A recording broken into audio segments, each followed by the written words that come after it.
నమస్తే. రైతు బంధు సంబంధించినటువంటి అంశంలో ప్రభుత్వం ఒక కీలకమైనటువంటి నిర్ణయాన్ని రాష్ట్రంలో కాంగ్రెస్ పార్టీ అధికారంలోకి వచ్చిన తర్వాత గతంలో రైతు బంధు అనేటువంటి స్కీమ్ని రైతు భరోసాగా మారుస్తామని చెప్పేసి మరి కాంగ్రెస్ పార్టీ ఒక నిర్ణయాన్ని తీసుకోవడం జరిగింది. దానికి అనుగుణంగా గత ప్రభుత్వం ఇచ్చినటువంటి 5,000 రూపాయలు ఏదైతే ఉందో ఒక సీజన్కి 5,000 రూపాయలు ఎకరానికి, అది 2 సీజన్లో కలిపి 10,000 రూపాయలని గత ప్రభుత్వం ఇచ్చేది. ఇక గత ప్రభుత్వం ఇచ్చినటువంటి దానికి అదనంగా మరో 2,500 కలిపి ఏడాదికి 5,000తో సహా 15,000 రూపాయలను ఇస్తామని చెప్పేసి, అది కూడా ఆ పేరును మార్చి రైతు భరోసాగా ఇస్తామని చెప్పేసి ఇప్పుడున్నటువంటి ప్రభుత్వం ఒక హామీ ఇవ్వడం జరిగింది. ఈ హామీని మేనిఫెస్టోలో పెట్టడం జరిగింది. దీని పట్ల రైతులందరూ కూడా, చాలామంది రైతులందరూ కూడా ఆశాభావాన్ని వ్యక్తం చేయడం జరిగింది, ఆనందాన్ని వ్యక్తం చేయడం జరిగింది. ఎందుకంటే పెట్టుబడి సీజన్కు అందించేటువంటి పైసలు కాబట్టి ప్రతిసారి ఎవరో దగ్గరికి వెళ్ళి అక్కడ ఉన్నటువంటి సౌకర్య దగ్గరకు, అక్కడ ఉన్నటువంటి ఎవరైతే వ్యాపారస్తులు ఎవరైతే ఉంటారో వాళ్ళ దగ్గరికి వెళ్ళి పెట్టుబడి కోసం అప్పులుగా తీసుకొచ్చుకున్నటువంటి పరిస్థితి రైతులకు ఉండేది. కానీ ప్రభుత్వాల దగ్గర నుంచి ఈ విధమైనటువంటి ప్రకటన, అంటే ఏదైతే మనం పంట పండించేటువంటి దశలో, అంటే దున్నుతా ఉంటే నాటేస్తున్నటువంటి దశలో అందించేటువంటి పైసలు అన్నట్టు, ఇది పెట్టుబడి సాయం అంటారు. ఈ పెట్టుబడి సాయం కింద అందించేటువంటి పైసలని ప్రభుత్వం అందిస్తూ ఉంటే అది కొంత రైతులందరూ కూడా ఆనందం వ్యక్తం చేస్తారు. ఎందుకంటే బయట అప్పులకు వెళ్ళేటువంటి అవకాశం ఉండదు కాబట్టి. అప్పుడు కేసీఆర్ ప్రభుత్వం 10,000 రూపాయలు ఇచ్చింది, ఇప్పుడు 15,000 రూపాయలు ఇస్తారని చెప్పేసి ఒక పక్కన ఆశాభావం వ్యక్తం చేయడం జరిగింది రైతులందరూ కూడా. అయితే ఇదే సందర్భంలో ప్రభుత్వం రావడం జరిగింది. కాంగ్రెస్ పార్టీ అధికారంలోకి వచ్చి 9 నెలలు అవుతా ఉంది. మొదటి విడత పైసలు, అంటే ఎకరానికి ఇస్తానన్నటువంటి పైసలు 7,500 రూపాయలు ఇప్పటివరకు రాలేదు. రెండో సీజన్ కూడా అయిపోతూ ఉంది. ఈ కలుపుకున్నట్టయితే ఒక్కో ఎకరానికి 15,000 రూపాయలను ప్రభుత్వం రైతులకు చెల్లించాల్సినటువంటి పరిస్థితి ఉన్నది. అయితే ఈరోజు క్యాబినెట్ సమావేశం జరుగుతూ ఉంది. మంత్రులందరూ కూడా, మంత్రివర్గం అంతా కూడా ఈరోజు భేటీ కాబోతూ ఉంది. దీంట్లో ప్రధానంగా రైతు భరోసా పైన చర్చ నడుస్తూ ఉంది. నిన్న మంత్రి తుమ్మల నాగేశ్వరరావు మాట్లాడుతూ ఒక కీలకమైనటువంటి ప్రకటన చేయడం జరిగింది ఢిల్లీలో మాట్లాడుతూ. ఆయన మాటల తర్వాత అర్థమైనటువంటి అంశం ఏంటిదంటే, నాకు అసలు రైతు భరోసాని కూడా ఎగ్గొడతారా అన్నటువంటి అనుమానం కూడా కలుగుతూ ఉంది. ఎందుకంటే రైతు భరోసాకి నానా రకాలైనటువంటి ఆంక్షలు పెట్టేటువంటి ఆస్కారం కనబడతా ఉంది. నిన్న ఆయన మాట్లాడినటువంటి మాటలు ఒకసారి వినిపించేటువంటి ప్రయత్నం చేస్తా. ఏంటంటే ఆయన మాట్లాడింది, భూ యజమానులతోటి కౌలు రైతు మాట్లాడుకోవాలట. దేనికోసం కౌలు రైతు మాట్లాడుకోవాలి అంటే, కౌలు పైసల కోసమా మీరు ఇస్తానన్నటువంటిది రైతు భరోసా వేరు, కౌలు రైతులకు అదనంగా 12,000 రూపాయలు వేరు. మేనిఫెస్టోలో 2 అంశాలను పెట్టడం జరిగింది. అంటే భూమి ఉన్నటువంటి రైతుకేమో రైతు భరోసా పైసలు పోతాయి, ఇక్కడ కౌలు రైతుకు అదనంగా కౌలు చేస్తూ ఉన్నాడు కాబట్టి ప్రభుత్వం వాళ్ళకి 12,000 అందిస్తుందని చెప్పేసి గతంలో అందరూ భావించడం జరిగింది. కానీ ఇప్పుడు అట్లాంటిది కాదు. ఇప్పుడు ఏంటిదంటే, పంట పండించేటువంటి రైతులకే రైతు భరోసా అందిస్తాడు. మంచి పని, ఇది మంచి పరిణామమే కాదనట్లేము. పంట పండించినటువంటి రైతులకి కావలసినటువంటి ఆస్కారం ఉన్నది. కానీ ఈ రైతు భరోసా విషయంలో ఒక సంబంధించినటువంటి యజమాని ఉంటే, ఆ యజమానికి 5 ఎకరాల భూమి ఉంటే, ఆ సంబంధించినటువంటి వ్యక్తి విలేజ్లో లేక వ్యవసాయం చేయక అది ఆయన వేరే దగ్గర బతకడానికి పోయినప్పుడు ఇక్కడ ఉన్నటువంటి పంట పొలం ఏదైతే ఉందో వేరే వ్యక్తి కౌలు ఇచ్చుకొని పోతాడు.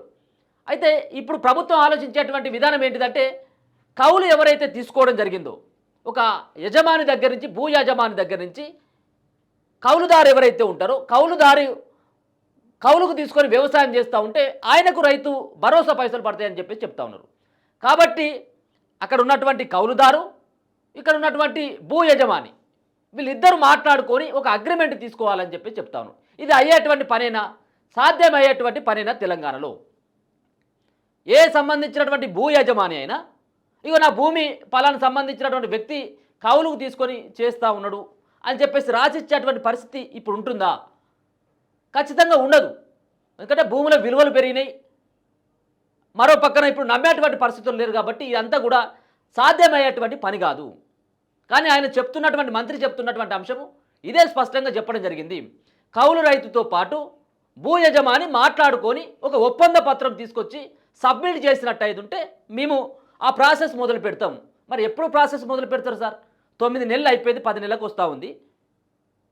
2 విడతల పైసలు పడాలి వాళ్ళకి, రైతు భరోసా పైసలు.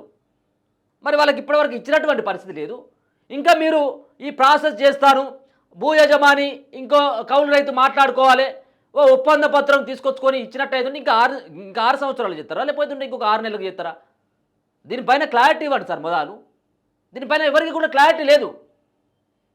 మరి దీన్ని అసలు రైతు భరోసా ఇస్తారా, లేకపోతే ఎగరామం పెడతారా, ఏందనేది అర్థం కావట్లేదు.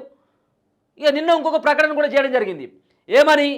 రాష్ట్రంలో ఉన్నటువంటి దర్దాపుగా ఎంతమంది ఎన్ని ఎకరాలకయ్యా అంటే దర్దాపుగా 1,53,00,000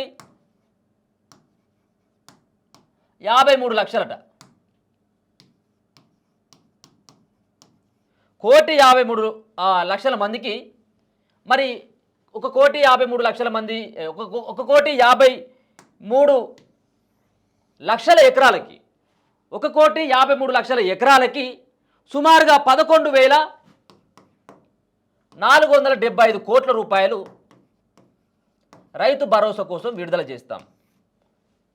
11,475 కోట్ల రూపాయలను రిలీజ్ చేస్తాం. ఎప్పుడు రిలీజ్ చేస్తామనేది తెలియదు. ఇదంతా కూడా 1,53,00,000 ఎకరాలు సాగులో ఉన్నటువంటి భూమి అని చెప్పేసి ప్రభుత్వం గుర్తించడం జరిగింది.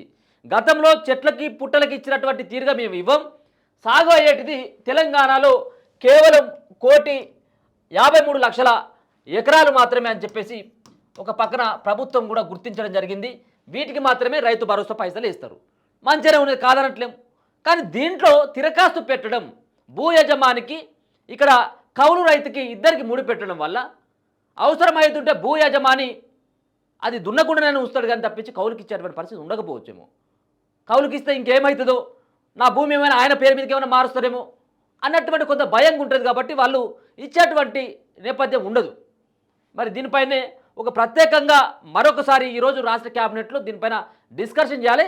కాదంటే దీంట్లో ముఖ్యంగా గతంలో చాలామంది రైతులు చెప్పడం జరిగింది, ప్రతిపక్ష పార్టీలు సైతం కూడా గతంలో చెప్పడం జరిగింది. ఇప్పుడున్నటువంటి ప్రభుత్వం ప్రతిపక్ష హోదాలో ఉన్నటువంటి సందర్భంలో కూడా వాళ్ళు చెప్పడం జరిగింది. కేవలం 5 ఎకరాల లోపు మాత్రమే ఉన్నటువంటి రైతులకు ఇచ్చినట్టయితే కొంత ఉపయోగం ఉంటుందనేది అందరూ చెప్తా ఉన్నటువంటి మాట.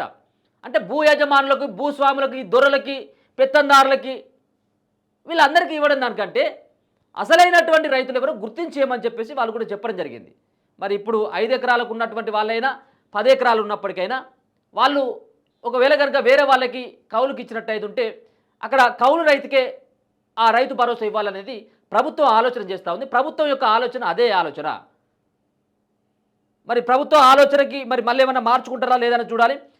కాదంటే ఇక్కడ ఒకవేళ నిజంగా కౌలు రైతుకే న్యాయం చేయాలనుకుంటే, ఇప్పుడు ఉన్నటువంటి ప్రభుత్వం కౌలు రైతుకే న్యాయం చేయాలంటే పండించినటువంటి పంటకి అదనంగా ఒక కింటా వడ్లకి అదనంగా ఇంకొక 500 పెంచు. ఇప్పుడు నువ్వు బోనస్ ఒక 500 అన్నావు కదా, దానికి ఇంకొక 500 1,000 రూపాయలు పెంచినట్టు అయితే ఉంటే అక్కడ నిజంగా పండించినటువంటి రైతు బాగుపడతాడు.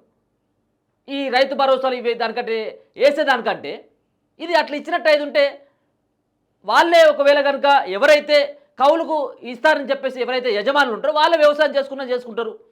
ఎందుకంటే అక్కడ పంటకి ఎక్కువ ధర వస్తూ ఉంది కాబట్టి. దీనివల్ల పంట పండించినటువంటి రైతు అక్కడ బాగుపడేటువంటి అవకాశం ఉంటుంది. ఈ రైతు భరోసా వేసి ఆ యజమానులకి అలాగే కౌలుదారులకి ఇద్దరికి జుట్లు ముడేసి కొట్లాట పెట్టేటువంటి ప్రయత్నం చేయకులు. దయచేసి ఇక్కడ కావాల్సింది ఇక్కడ మీరు ఇస్తానన్నటువంటి ఇవి గతంలో ఏవి లేవు. ప్రభుత్వం రాష్ట్రంలో అధికారంలోకి రాకముందుకు అడ్డగోలు అయినటువంటి హామీలు ఇవ్వడం జరిగింది. ఎవరైనా ఇవి ఇక్కడ ఉన్నటువంటి కాంగ్రెస్ అయినా బీఆర్ఎస్ అయినా ఇంకెవడైనా అడ్డగోలు హామీలు ఇవ్వడం జరిగింది. ఇక గద్దెనెక్కిన తర్వాత మాట మార్చేటువంటి ప్రయత్నం చేస్తూ ఉన్నారు.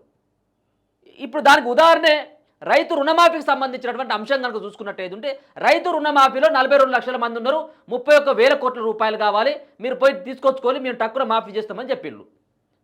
ఇప్పుడు వచ్చి 10 నెలలు అవుతా ఉన్నది, మాఫీ కాకుండా దర్దాపుగా సగానికి ఎక్కువ మంది ఇంకా మాఫీ కావాలని చెప్పేసి వాళ్ళందరూ రోడ్ల మీకు ఎక్కుతా ఉన్నారు.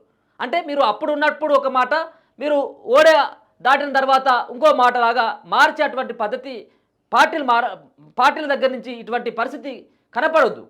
ఎందుకంటే ఇచ్చినటువంటి హామీకి కట్టుబడి ఉండాల్సినటువంటి అవసరం ఉంటుంది. దీనిపైనే నిన్న ఆయన మాట్లాడినటువంటి మాటలు కనుక చూసుకున్నట్టయితే ఉంటే ఇక కౌలు రైతులు భూ యజమాని మాట్లాడుకోవాలి.